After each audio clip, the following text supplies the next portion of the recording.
Hi, and welcome to the Improvisors podcast.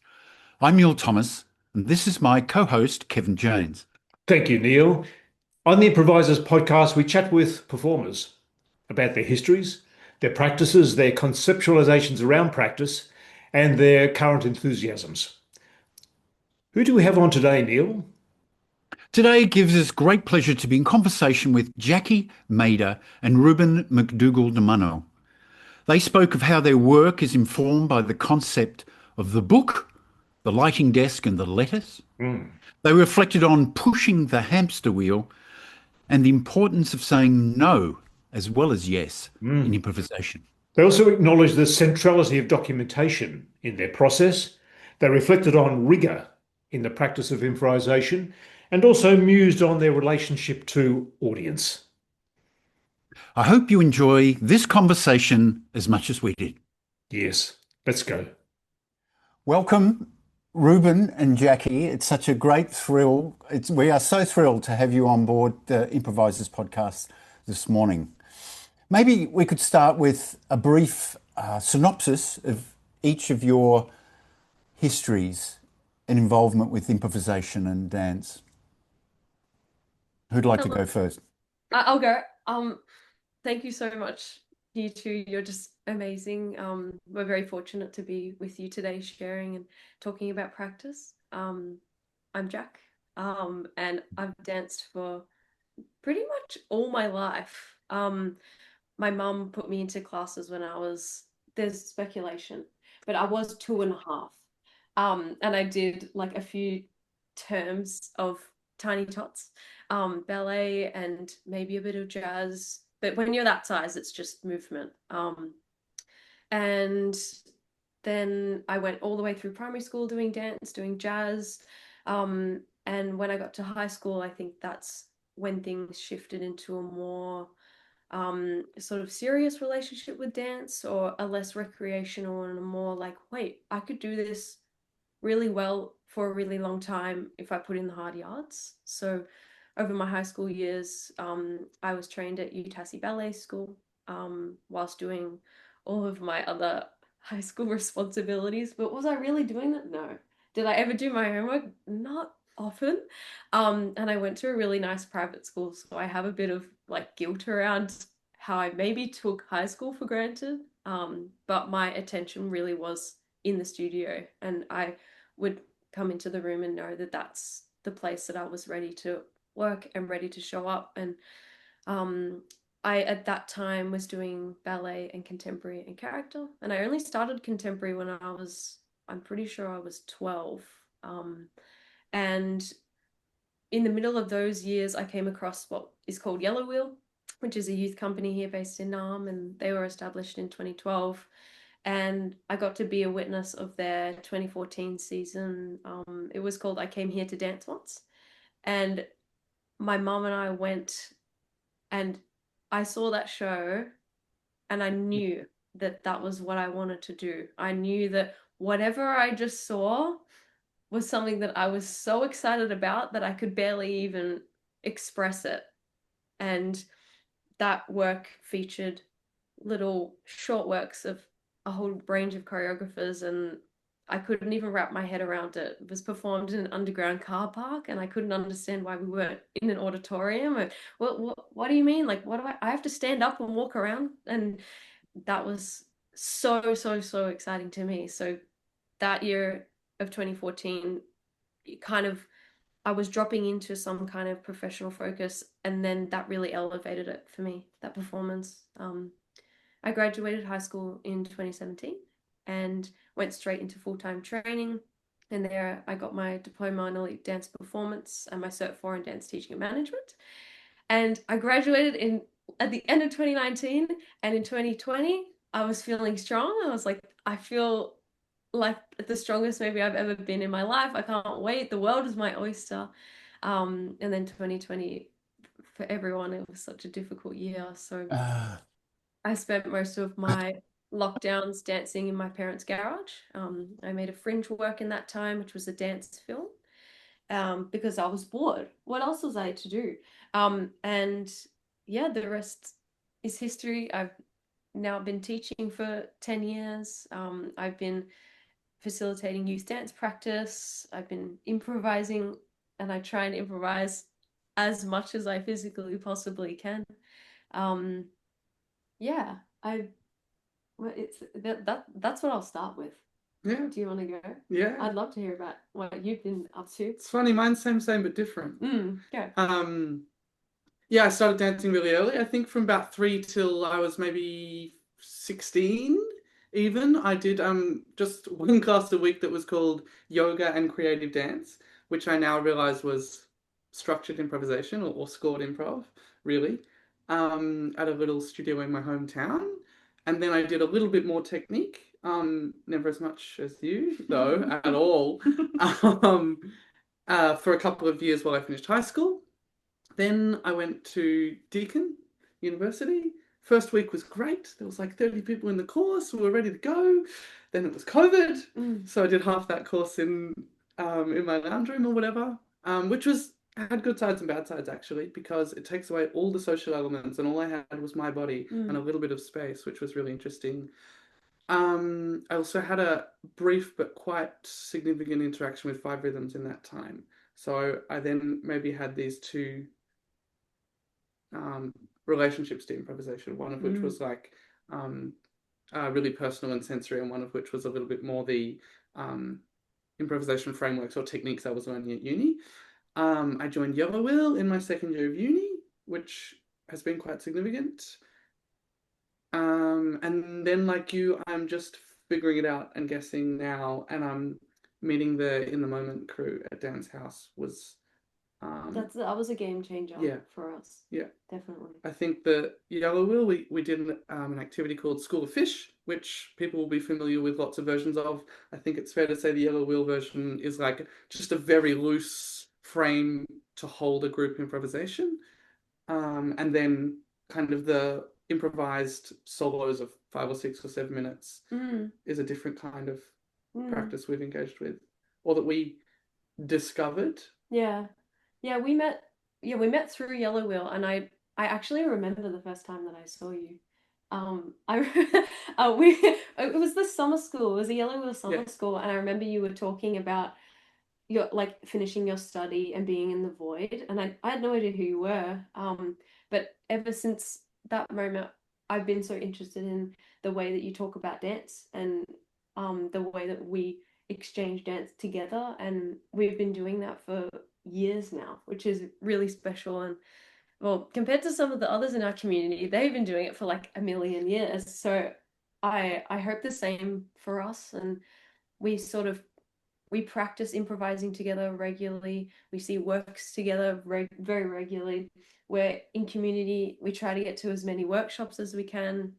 We come home and eat dinner and talk about dance, and it's just one of our favorite things to be in discussion with, isn't it?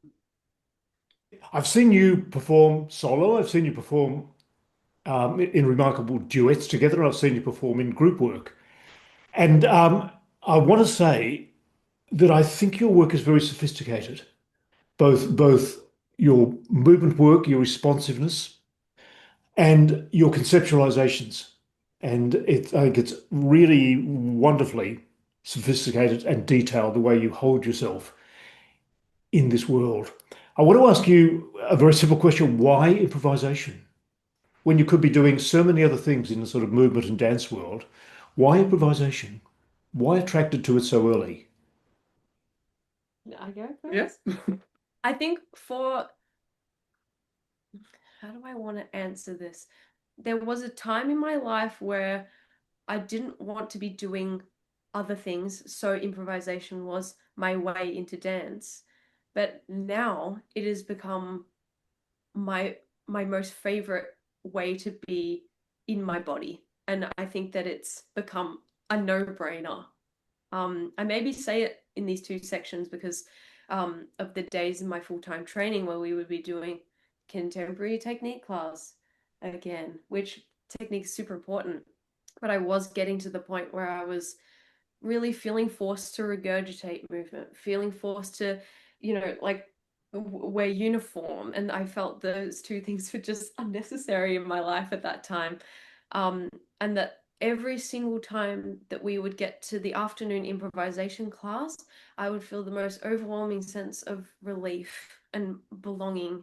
And I would really feel most in touch with my creativity at that time, whilst the other students would go, oh, like, and feel this tension. I hate improvisation. I want to be told what to do. I want the material, and I so respect that. It's just not within me. So once I figured that out, in the yellow wheel spaces and also in my full-time training, it just again became a no-brainer. And it's my favorite thing to do with the body. It's the most exciting state of mind to be in, especially when we're dancing together. And in group improvisations, I think it's genuinely riveting, and I feel like it belongs within what I do and who I actually am. Do you want to go? Yeah, I have a negative frame and a positive frame for it. The negative frame is like the insecurity and the boredom of set movement, choreographed movement. We can talk about whether improvisation is choreography, but you know, we kind of need that word to distinguish, or I haven't yet found a better word for that regurgitation stuff. Maybe a fear that I'm not good enough at that. Yeah. Whereas I think I'm somewhat good at improvisation. Maybe there's that, or an improvisation class is much more fun for me than a technique class. Oh, so yeah. kind of that's maybe the easy answer. But then the thing that so that's a push away from something else, and then maybe the thing that pulls me towards improvisation is that it feels like one of the more pure forms of dancing. Like some forms kind of shape dance towards gymnastics or calisthenics or something, which is fine if that's what interests you. And there's amazing athletes in contemporary dance and in ballet and stuff like that. But to me, that's like, why not go and play a sport then? And get more satisfaction, maybe more recognition. Whereas like this weird liveness, this mind-body thing, this for the audience, not for the audience. All these questions that improvisation raises are questions about dance. And so why not get like the most direct, pure shot of that dopamine that we can? Yeah. And yeah. And some people really think improvisation is something like a bludge or something like, I'll just, like when I was training it and when I was a young person, which look, I still am a young person. But it's quite nuanced and it's quite difficult, and performance improvisation is even completely different. And yeah, I just am so drawn to it. Even if I'm watching someone improvise, sometimes it's like I'm even watching sport where I'm watching limbs, and I'm watching accidents, and I'm watching impact, and I'm watching, things that I couldn't have anticipated, or someone's out of the bounds. Yeah. I know someone said that Australian rules football was one of the great improvisational forms. So it's very interesting you're talking about sport, Ruben.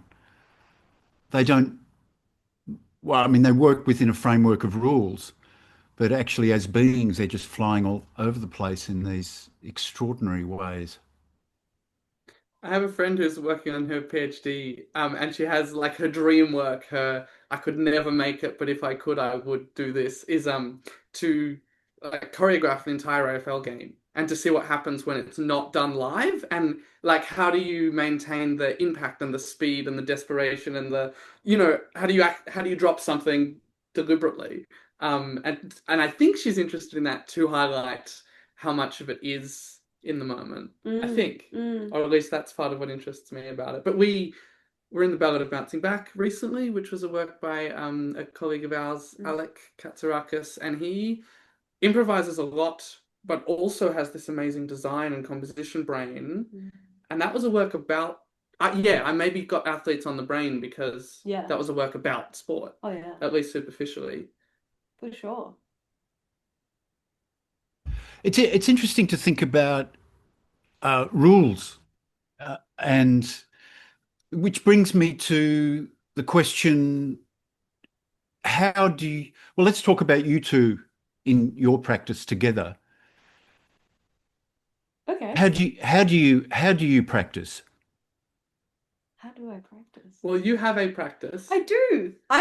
I get so glad when I say that I have a practice. And we often talk about we've talked for years about what having a practice is. And so many young people I know have asked me like, what is my practice? Or how do I have a practice? Do I have a practice, Jack? And I say yes. And it really has to do a lot with what you like and what the room is like when you're making. And I send them off with that in their mind, just so that they have a starting point, because then they realize their habits and they realize the sort of vibe in the room that they create. Well, my practice, really, really focusing on improvisation, has been bolstered by a framework that was born, I think it's turning 4 this year, which again, in the context of this, there are so many people who, this is 44 years old, but my baby's 4 years old. And the framework is called The Lettuce, the Book, and the Lighting Desk. And each of those images represent sort of an improvised element that happens whilst I'm moving. And in very basic terms, the book has to do with identifying a score, or what's, a primary mover, for example, using L. And that book is all the things you've learned, all the technique that you have, or all the scores that you like, all of the ones that you have picked up maybe from a workshop this one time that you really enjoyed. That's in the book. The lighting desk, to me, is to do with manipulations. So I imagine that I've got my hands on a really big sort of big lighting desk, and I can change the size of things, change the speed of things, change my proximity to other bodies in space, So manipulation comes into play.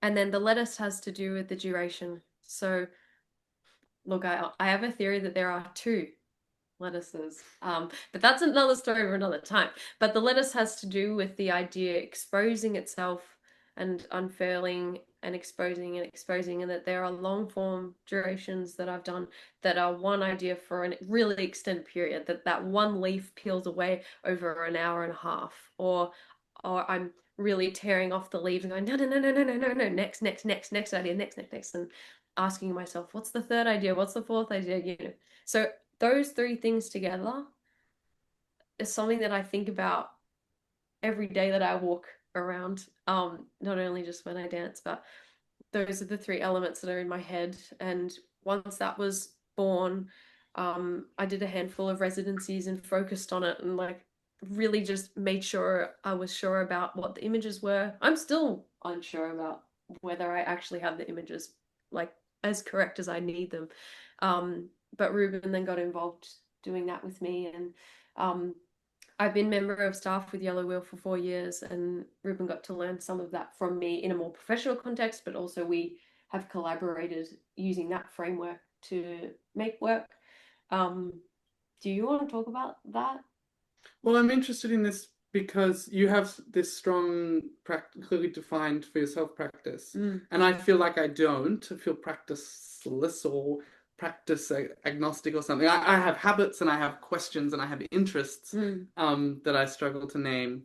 And like you say, both in Yellow Wheel and Emerging Choreographers Program and a couple of residencies, our first collaborations, I worked not under you, but within your staff. I worked in your staff. And so sometimes I feel like my role when we make together or when we dance together is to push you outside of that, or to try and like jump outside of that.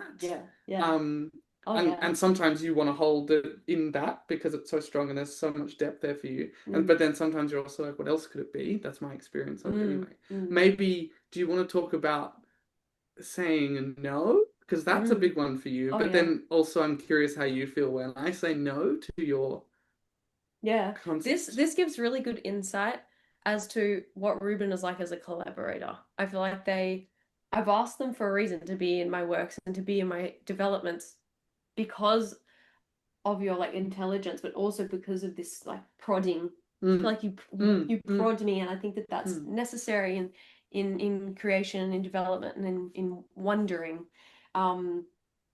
Yeah, I feel like the role of no is really important. I think it's merely more important than yes, to me. And I think that the more that I develop the framework and the more that I spend time with other people and the more time that I spend on my own, the framework is really there it's to be scientific, but it's not to be negative or analytical. It's there for you to go, oh, I'm aware of what I'm doing.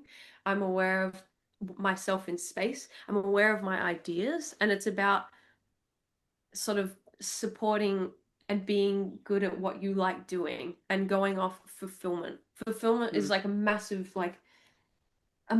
element in the room when I'm making things. And even if I'm teaching a class, it's there. For those classes that I do give set material, I'm always encouraging those to like improvise around it or change things. And I think that is really necessary. I think one of the other things that excites me about improvisation is that we get to see a manifestation, a creative and somatic manifestation of a person. And like Kevin, I've seen you improvise so many times. I get to see you ooze onto me, like I get to see Reuben improvise, and you get to be you, and I get to be a witness of that. And I think that is like so exciting and generous and sacred. And so with the framework, I'm wanting it to allow that. I'm wanting it to allow who you actually are, what you actually like, and what actually fulfills you, maybe what's important to you. I love having that like spread open into a space. Can I, at the risk of not letting Kevin or Neil get a word in for the rest of this podcast, you were talking about being witnessed and witnessing just then, and that kind of the joy or the privilege of seeing that or being seen by that. But I also, my question to you will be, once I'm finished talking, do you find it the same? I have maybe arguments is too strong, but I have a contest with some improvisers, especially lots of these amazing dancers that we've met in this kind of performance improvisation realm. People give it different names, but that kind of the L Wonder and Descendants and Adjacents and Action Theatre and everyone else, who for them it is so much about the audience and like being seen focuses the attention, but also validates the art. And I think for me, and I'm curious if you're the same, maybe because of our backgrounds, we put as much emphasis and validation on doing it alone in a studio for no one. And maybe that's a point of difference between us and some of the previous guests on the podcast, is that being seen does things, and it's great to practice that because it's a particular environment, but it's not our only interest or even our primary interest, I would say. Yeah, I agree. We always harp on about practice, but we harp on about process, if not more, than practice.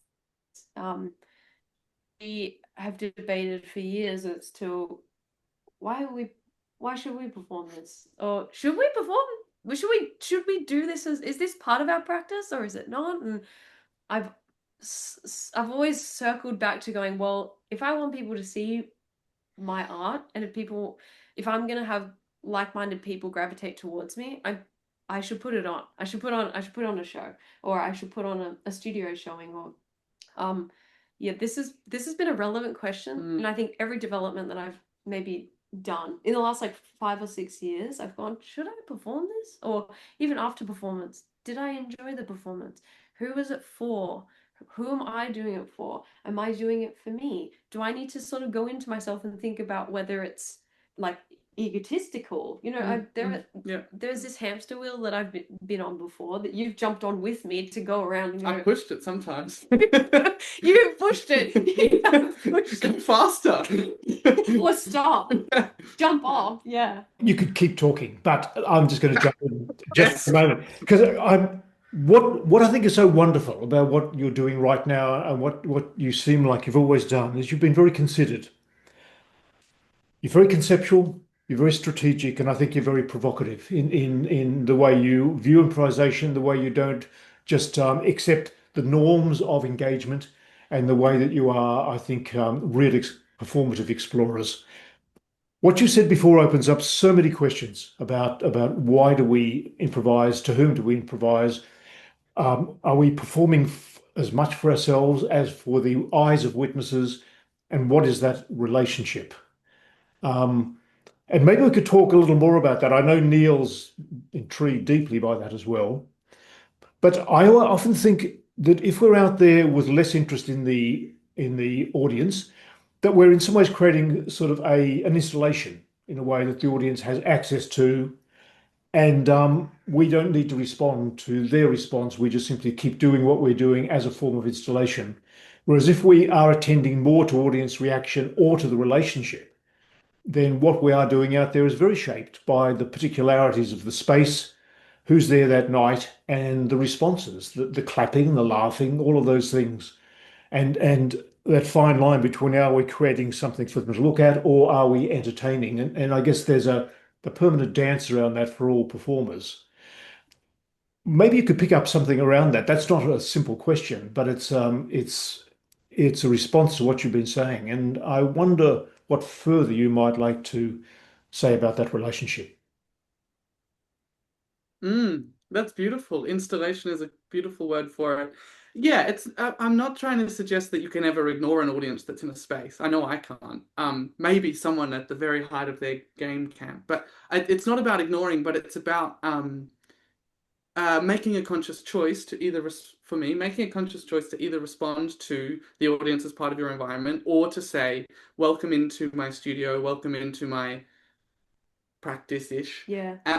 This is as close as to I can get to what I would have done if you weren't here, or like open studio or installation, or examine this whole dance as a object event happening, rather than the audience being integral to it, although you can't get rid of them. Is that anything? Yeah. I feel like it often comes up for me as a layer or a challenge or something about not that it's easy to cater to an audience, because that's a whole other set of skills, but just to not do that as my default or something. Even from like an administrative perspective, we're doing so much admin, and if you decide, well, you know what, I would like a performance, I would like this audience to come, and then that's like another like extra like push of like effort or behind the scenes work that I sometimes have gone, yes, I'm willing, or no, not this time. And it, you can either get support for that, but obviously there's not much money around for us to just be, doing things willy-nilly. But sometimes the things that have pushed me over the edge is that, like, again, those like-minded people, and to have, people come and see what I'm doing, or what we're doing. But also sometimes there's some money, which that's great. Like to make that off our own bat is such an amazing feat. And I think that I'm super proud of what we've achieved with putting on and producing and choreographing and starring in the works, and also like doing all of that work to get that little bit of money. So that's, to be honest, in the back of my mind, which I think is a very like valid thing, because we work jobs that are like not our soul's desire, but they're necessary. I'm sure that so many of you watching have worked jobs or are working multiple jobs that aren't filling your soul's desire, but are necessary for the art making and for that portion of our lives.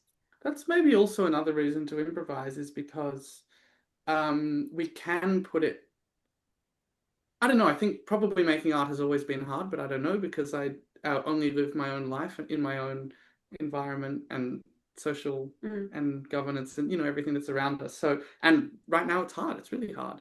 And I think improvisation can be put into a traditional performance context, and you can also do amazing stuff like what Jono does with the daily dance. You can do site specific or site non-specific, just where you find yourself. And so it is also a survival mechanism in the economic times that we're in, Yeah. or in any Yeah. times, Yeah. because everyone has a body and can move. That's right. Yeah, there's a great cycle of people who want to facilitate improvisation so that they get a bit of money. And through that, we create the connection, we gather and we move together. And I think that's exciting. And the same thing happens with when people make work, where they decide they want to make work, they get all these people together in the same room to be a witness of movement. And that cycle happens in these little wheels in our community. And I am so excited by them, and these big wheels that are, you know, as big as like Aussie Ballet, they're not as appealing to me anymore. They were appealing when I was a child, but now that I have found my niche, I've found my people, it's those little cogs that are really, really, really sacred to me and to us.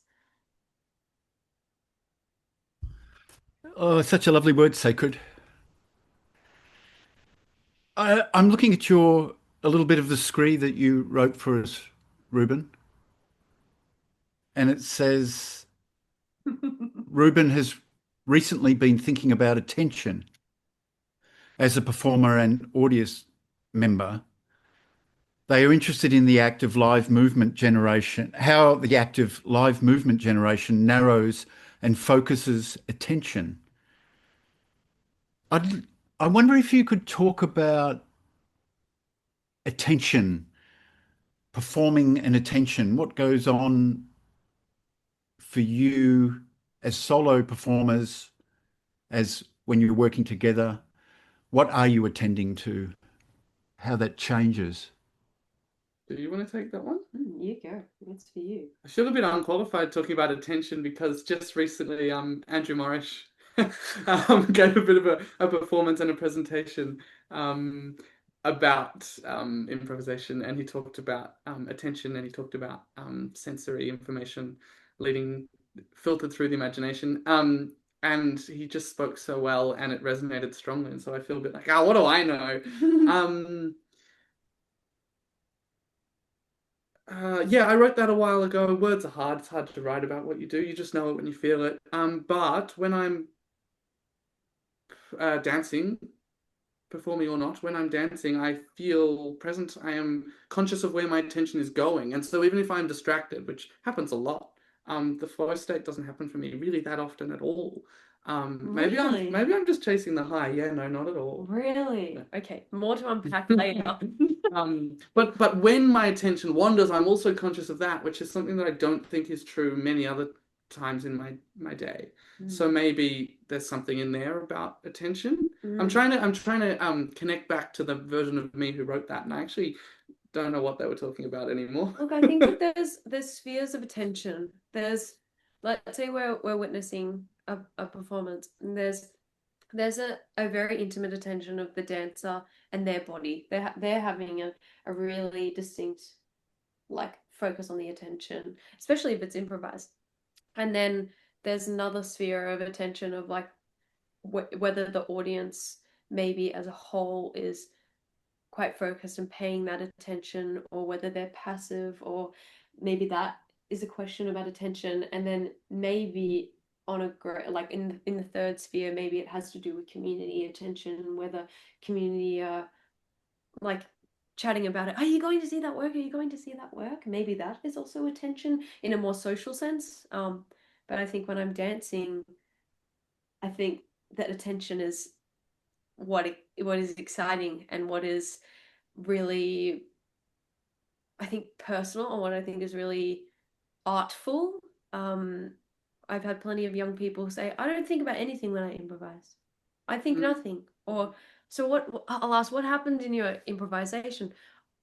I don't know. They'll say, I don't remember. And I think that's something I'm wanting to prod at / combat / challenge, because I'm interested in identifying. I'm interested in attention. I'm interested in thinking. I'm interested in spending time with myself and diagnosing things and wondering a bit more and writing things down. And I think attention is like it's a cornerstone. It's really, how do I put that into words? Hopefully I've put that into the second half of the question went to what are you attending to, which I know when you're dancing solo is what's in your book and what are you doing to it with the lighting desk and those things that are really specific to your framework. Are you, when we dance, are you attending to more things, or because there's me, and I know you watch or are aware of me. I know you attend to me because I'll catch you copying me or second guessing me or being completely in tune with what I'm imagining. So does that stop you attending to the what's in your book? Well, does it just double your capacity for attention? Let's say that we're dancing in the studio together, and that we're doing a 30-minute exploration. On my lighting desk, there are sliders and there are sort of these big turning knobs that you can use, and there's buttons. And to me, attention is a slider, and that slider would go to 0. If you were in the room with me, I think the lowest out of 100, it would go to 10. And I would have my pinky finger in my attention. Like I'm looking at my book and I'm working on something in the body, but my pinky finger would just be going, oh, what's Reuben doing? And keeping attention warm. And then sometimes there's an attention of I'm just watching you. Does that make sense? It makes sense, but I guess my question is, when you have at least, let's say that 10% or that 20% attention on me, does that reduce your capacity to attend to your score or your book by 10 or are you doing 90% attention to your book? Or it's a beautiful impossibility that somehow what I'm hearing is that I increase your capacity for attention to 120. Sometimes, I don't know, it changes, it's looser. That's why it's on these sliders, because some of them are coupled and they go up, and if I push one, the other goes as well. This is one of the questions of the universe. Give me 2 years to think about it, and then I'll get back to you. Let's do another podcast in 2 years. But okay. In also the bio, you sort of mentioned rigour in the rehearsal of improvisation. And I think the word rigour and improvisation doesn't always get so closely tied in, but I think it's really important. And I think, rigour, I'd love to know what you mean by rigour and what rigour in your practice or in your rehearsal of improvisation is. But I often think of rigour as something to do with clarity of detail, of maybe clarity of intention or clarity of attending to and sticking close to. But what have you found regarding rigour and your term, rehearsal of improvisation? I think you should talk about the 8-hour dance. Oh, yeah, sure, I could do that. Well, this question came from actually working your work, so I was going to talk about as things go, but I can talk about, I last year, actually about this term, I think it was 2 weeks ago last year, I had some space I was in a studio in Bega on Jurigangland. I was working with Fling, and I had some time to work on my stuff, and I didn't know what my stuff was, so I thought, well, I better make it a challenge. I often resort to rules or challenges or stakes or consequences or something. And so I danced for 2 hours one week, and the next week I danced for 4 hours, and the next week I danced for 8 hours in a row. And really the only rule was that I just had to be in constant motion in some form. So sometimes it looked like just a one finger moving, and sometimes I was doing more than that. But that was rigour, I suppose. It was hard work, but what has happened in the aftermath of that for me is that I've lost my rigour, and I think I wrote that question in that bio sometime in the last year, going, how do you make sure that you're working? How do you make sure that you're not just lying? We have opened the expanse of what is possible in improvisation by so much, especially with different somatic practices, and kind of anything is valid food for improvisation, including lying on your back, seeing what thoughts cross your mind. Yeah. Which is great when you need to do it for a rest, but when am I chickening out? And when am I actually meaningfully engaging with that? Yeah. So this rigour in rehearsal comes from that, and from when we're making our show. And I was like, how do we, I don't know, justify having the space and taking the time away from paid work? And yes, exactly. I watched each of those explorations that Ruben just described on Zoom, and it brought up so many questions for me of like, oh my God, like what could I do that? Could we do that? What's the use of this? We're talking a lot at the moment about like uh work and maybe what that word means, and like even like financial compensation for the work that we're doing, and then is there an imbalance, and does this count as work, blah blah blah. But yeah, rigour, I think for me has more of a focus on something near cardiovascular and something maybe cardiovascular and something attention. I think they go together. I'm thinking maybe more short term. You're maybe thinking more long term rigour, maybe works that are quite rigorous consistently. But sometimes I think about rigour in the short term of when I go into the studio. I would love to make sure that I'm sweating. I want to be really warmed up before an exploration. Whilst I'm dancing, I like moving around a lot or going for a while. I'm a very like physical person, and I like to move my body in different ways, and have really been like searching for ways to improvise in quite a high intensity. I was managing a no lights, no lycra for a few years, which was great. I've tried five rhythms, which I just loved and think is really exciting, and it's just a very open framework for people to be embodied and to be improvising. What else?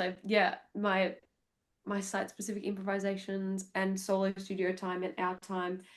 Always there's an element of exertion and rigor, and in the amazing spaces and creative workshops that Dance House is holding, I am so excited by watching, but also I in my life sometimes I'm like, I want to move, I want to get going, I want to this and that, and sometimes those spaces actually slow me down for a good reason, and I get to watch other people's craft and pick up things. And yeah, or maybe it's like an ego thing as well, of like, oh, do I want to go, like what am I going to do, and maybe like it's a good lesson for me to slow down. But I've enjoyed running, and I've enjoyed dancing, and I've enjoyed all types of high exertion movement for all of my years. I've even done recently this year, we've done some line dancing, which is really quite high cardio and really fun. And I've also even done some like jazzercise, like fitness classes, just to experiment and to build stamina in my week, because I think it's necessary, and it's stimulating for me. I always want to be moving. Is rigour easier with sound? Yeah. Yes. Yeah. Yes, it is. Ruben's again a good prodder. Ruben's been prodding me to find a fire within myself in silence a bit more. It's harder. It's really I think it's hard. harder. I've but always danced with I've done it more than you. yeah, yeah, yeah. Music plays a big role in my practice and in our practice. I'd like to ask a word a phrase, I think, two words came up a while ago, flow state. And it's sort of, there's a question, a tricky question is what makes it improvisation good? And a part of the program is not to judge, and how can that question be possible? But I think there is something about, we do have a feeling, oh, that was a good one, that was not a good one. And I've been thinking, well, maybe the flow state is an answer to that, arriving in flow state. I wonder if you could talk about what that means for you, flow state, and what makes a good improvisation, if that makes sense as a question. I Go actually think on. I've felt it enough times to maybe be able to describe it. So I'm going to give it my best go. I think it has to do with a sense of satisfaction. And I know that I've done a good improvisation when I feel like I can sit down and write about it and feel satisfied. And maybe you're wondering, what are you satisfied about? I'm satisfied about the amount of like physical exertion, maybe. This is personal, this is just me. I'm ready for you to prod. Anyway, so the amount of physical exertion was satisfying for me. I think that the amount of ideas that I had was satisfying. I often peel the lettuce leaves quite quickly and have a lot of ideas and see them sometimes in a line, or I could sometimes write them in a list of maybe the landmarks or the milestones of the journeys that I went on. So I think that that's satisfying if I can recall it. And then I think the last one has to do with something cognitive, like something like memory, and whether I can remember the sensations, or whether I was having good memories arrive, or tactile memories that were generative. So I think it has to do with those things. Do you want to have a go? I'm so excited to hear about what you say about this. It's really hard, isn't it? It's really hard. I think they're sometimes different too. Yeah. Just before we hopped on this call, Neil actually gave me some lovely feedback about a performance that I had done earlier this year. And I think that it was good for Neil. And I didn't love that one for me. And if I have to use the language flow state, maybe I wasn't in one. I was super conscious, and so then I got like extra meta even compared to what I normally would be, maybe. Which is maybe a delightful deconstruction. But for me, I was like, like I'm leaning on a habit, or like I'm not really authentically doing what's arising. I'm just commenting on it or something. Yeah. So when you watch, I think what's good is only half yours, because you can have a bad one or a slow one, and someone else can make their day or whatever. Yeah. But I think what's good for oneself, or for myself, don't know. Don't know. Don't know. Don't know. Don't know. Don't know. Well, I sometimes has to do with that. Again, this feeling of satisfaction, but of like, oh yeah, like you feel this, oh yeah. Sometimes, or like sometimes, from an external perspective, sometimes people are like, that was amazing, and there's an imbalance, and like you said, that you can honor that and feel this like acceptance, like, okay. But when we did Between Screwing Around and Science earlier this year, we had a really tricky second show, probably because I wasn't being responsive enough to you in hindsight. But and we both came off and felt like that was really hard. Again, the audience, the feedback, of course, people are nice after you've just performed a show, so maybe some people felt that or felt attention, but people said it was nice, but we agreed, and I wonder if the people in it are more likely to agree than an audience. Then again, I've been in large improvisations in Yellow Wheel, 10 or 15 or 20 people, and you can share an experience, or you can be inside the same container and have a very different experience of it. So it's probably got a lot to do with mood and hormones and all sorts of things that aren't really about the dance. Oh yeah, for sure. Even temperature and context and attention, or like if the ideas are just not coming. Sometimes when I talk about starting an improvisation, I'll see the elements of the lettuce and the book and the lighting desk, and sometimes I describe it like I will am about to conduct, that I step up and I'm ready to conduct, and my hands are ready to peel leaves and open pages and to try things. And sometimes I say I have to blow the dust off, or sometimes I will say, Reuben, I don't know, I couldn't find my book. I didn't know where it was, and that has to do with flow state, whether those three elements are lit up and they're ready, and if they're not, I don't think I'd ever find that flow state. We're starting to reach a point where we're heading towards the end of the podcast, but I'd really love to bounce this off you, and you wrote this.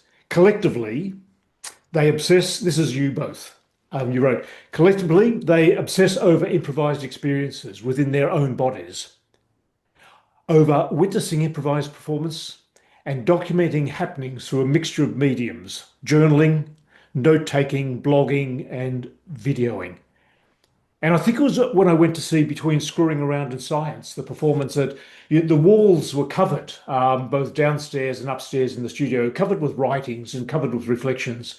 So it really seems as though writing, reflecting, blogging is an integral part of your process of making sense of what you're doing. It's like I guess, a reflexive loop. You perform, and in between you reflect on it, you write, you journal, and it's all integral to somehow being the artists that you are. Um, I'd love you to comment a bit on what writing is for you, or journaling, or reflecting in these processes other than moving. It seems so integral. And with that particular performance, it was integral to us having access to what you think about, what you do, and what drives you. It absolutely is integral. Like it's ever present and really important. And um maybe you can talk about your I would love for you to talk about your writing. I think Ruben's writing is so beautiful, and you're really good at describing things. And I think when Ruben writes, it's in a more formal, it could be in a more formal context, but when I write, it's a bit more like I'm going to draw a picture of a rainbow and then discuss why it was a rainbow. And maybe I'm a bit more flow chart and I'm a bit more journaling, and Ruben's I think you just don't see my messy ones. maybe, maybe I haven't after all these years. Maybe I haven't. Um, would you like to talk about your relationship with writing? Because I think that that's integral. Yeah, and I think they're different, and that the tension between them is part of the interest. Mm. I don't write like I dance. I don't dance like I write. Um, yeah, you guys had Philippa Rothfield on the podcast recently, and I really enjoyed what she was saying, because you guys are almost saying like, oh, but is the process of writing also an improvisation? And she was saying, not when I do it, or she was almost pushing back and saying she has a different framework for the way she approaches that. And we've done some stream of consciousness writing, and that is really interesting. And I feel like I'm improvising because my body surprises my conscious mind with what emerges. But I really enjoy writing mostly because it's not that, because it's different, and it's they validate each other in a way. And the dance is ephemeral, etc., and the writing is not. So that's a great way to maybe let other people in. It's also a great way to have a body of work that exists when I sit down, which is great. Yeah. But also then it exists as an archive and a thing that I can disagree with later and can be wrong, and something outside of myself. I think, yeah. We keep dance journals, so we keep like notebooks that are full of things we've done in workshops, or like maybe miniature explorations that we've done.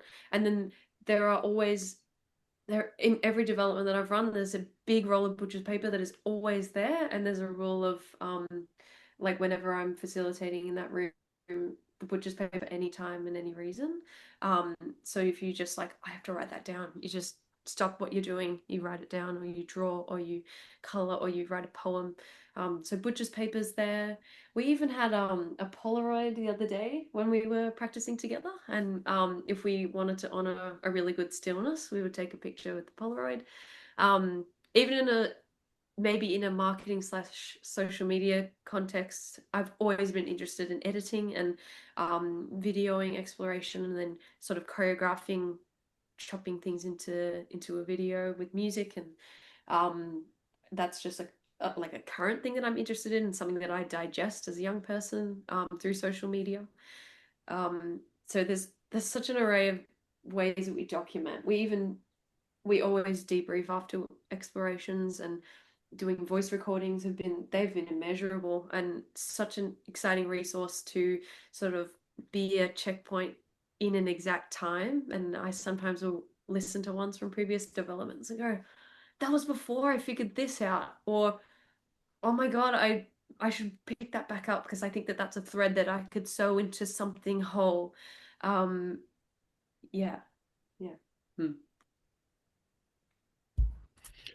Let's bring it to a close. I just want to say it's so delightful to be in your presence. It's so radiant. It's radiant. It's so full of joy, excitement, curiosity.